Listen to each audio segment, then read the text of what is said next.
Reaching Rosebud Creek, Crook had hoped to surprise the natives, but his presence had already been detected. A Cheyenne hunting party stumbled upon the army camp. The Cheyenne could hardly believe their eyes. It seemed, as in their words, the whole earth were black with soldiers. They raced back to the Sioux and Cheyenne village on the Little Bighorn River. The hunting party wolf-howled as they approached the camp.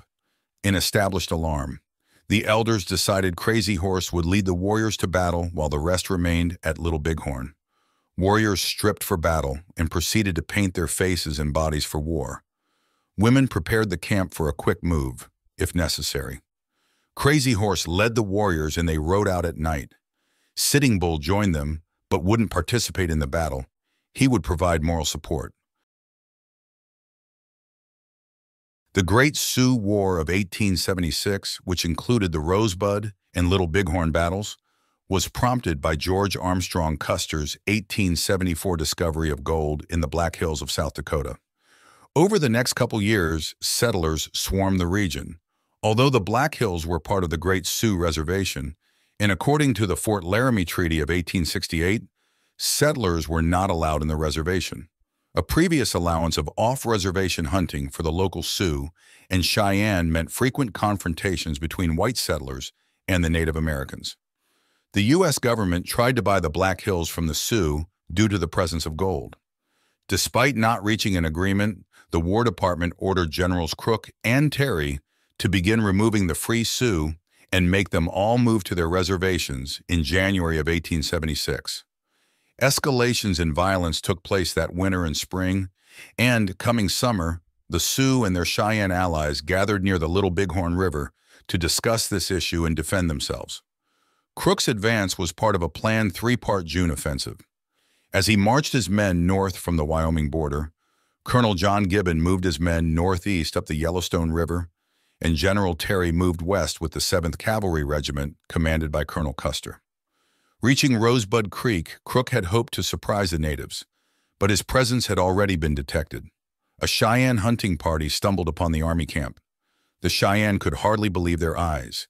It seemed as, in their words, the whole earth were black with soldiers.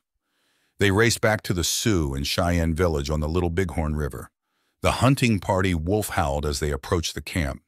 In established alarm, the elders decided Crazy Horse would lead the warriors to battle while the rest remained at Little Bighorn. Warriors stripped for battle and proceeded to paint their faces and bodies for war. Women prepared the camp for a quick move, if necessary. Crazy Horse led the warriors and they rode out at night. Sitting Bull joined them, but wouldn't participate in the battle. He would provide moral support. In the morning, 1,000 Sioux and Cheyenne braves approached the enemy. It's estimated Crook had 1,300 men. The battle began when Sioux and Cheyenne warriors clashed with Crow and Shoshone scouts who were on the army side about 8 to 10 miles north of Crook's camp. Heavily outnumbered, the Crow and Shoshone scouts retreated fighting and spread the alarm, with the Sioux and Cheyenne following them. Sioux and Cheyenne warriors appeared on the northern ridges of the Army's camp. They organized in two groups, while a third one rode east to flank the Army from the south. The North group fired a scattering of shots into the Army camp and then proceeded to an all-out charge. The warriors pushed forward, gaining momentum as they rolled down the slopes. As the Army was completely unprepared, the Crow and Shoshone came forward to fight. Native on native fighting ensued, buying precious time for Crook to organize a defense. Crook directed his forces to seize the high ground north and south of the Rosebud Creek. The Army advanced north and pushed the Sioux and Cheyenne back. In the meantime, some soldiers were ordered to take and hold the southern bluffs as a kind of defensive rearguard. When they took the southern part, the native group who was flanking attacked them, but the Army managed to repel the attack. Some of the soldiers were sent and instructed to guard the Army's horses. In the north, soldiers dismounted and formed a skirmish line, advancing toward the Sioux and Cheyenne. The natives retreated, taking the high ground, which made the Army progress slow due to flanking fire from the northeast. During the Army's advance, an event occurred that would name the battle for the Cheyenne. A Cheyenne warrior named Comes in Sight had his horse shot. While fleeing on foot from the advancing soldiers, his sister, Buffalo Calf Road Woman, rode to his rescue. Comes in sight jumped onto her horse, and the two successfully escaped. The Cheyenne call this battle the battle where the girl saved her brother. The Sioux and Cheyenne would charge up toward the soldiers, hanging on with one arm around the neck and one leg over the horse, firing and lancing from underneath the horses' necks. This made it hard for the soldiers to hit the natives. The Sioux and Cheyenne kept firing from a distance and attacked several times in small parties. When counterattacked by the soldiers, the warriors sped away on their horses. Crook soon realized his charges were ineffective. As the skirmish on the northeast was going on, reserves, the Crow and Shoshone, joined the line. They were halted by Sioux and Cheyenne fire and continued skirmishing from cover. In the meanwhile, on the northwest, the army pushed forward and the natives tactically retreated. They were drawing the soldiers in a trap. The soldiers found themselves a mile from Crook's and separated by the valley of Colmar Creek. In the middle, the army pushed north to take Conical Hill. They did it and would hold it for the rest of the battle. At around 11 a.m., Crooks came to the wrong conclusion. There's a native village close up north because of the Sioux and Cheyenne fierce resistance. He ordered the northeast part of the army to withdraw from the high ground on Crook's Hill and swing eastward to follow the Rosebud north and find the suspected village. He recalled the soldiers from the south side of the Rosebud to reinforce him on Crook's Hill. When the Sioux and Cheyenne saw half of the army retreating, they concentrated on the northwestern, exposed part of Crook's forces. The natives harassed this part of the army from three sides.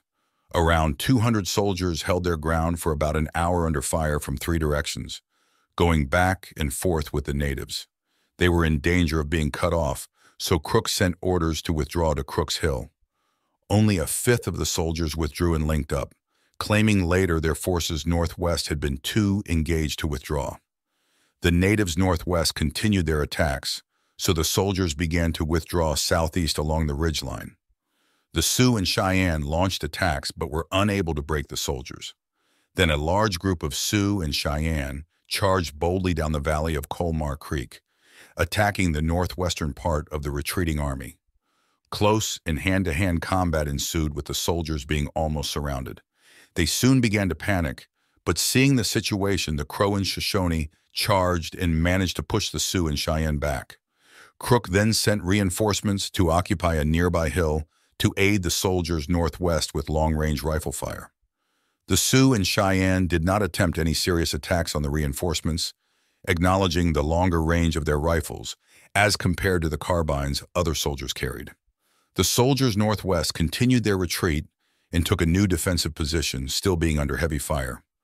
From his headquarters, Crook sent orders to the soldiers northeast, redirecting them to turn back west and attack the rear of the Sioux and Cheyenne forces, thinking this will relieve the army's northwestern part. After that, Crow and Shoshone scouts started moving south to secure the flank. When the Sioux and Cheyenne saw the returning half of the army being exhausted from the fight, they decided to turn north and move away. The army pursued the Sioux and Cheyenne, but soon gave up the chase. After 6 hours, the Battle of the Rosebud was over. The army, Crow and Shoshone, had 31 killed and 60 wounded. Crazy Horse later reported the Sioux and Cheyenne had 36 killed and 63 wounded. After the battle, Crook's forces couldn't resume their march north and link up with Custer as planned. They instead retreated south to their camp on Goose Creek near Sheridan, Wyoming. There, they would remain for the next 7 weeks awaiting reinforcements. The Shoshone and Crow left Crook shortly after the battle. 8 days later, these same Sioux and Cheyenne warriors defeated Custer at the Battle of the Little Bighorn. I made a video about it a while back. Click on the top right to watch it.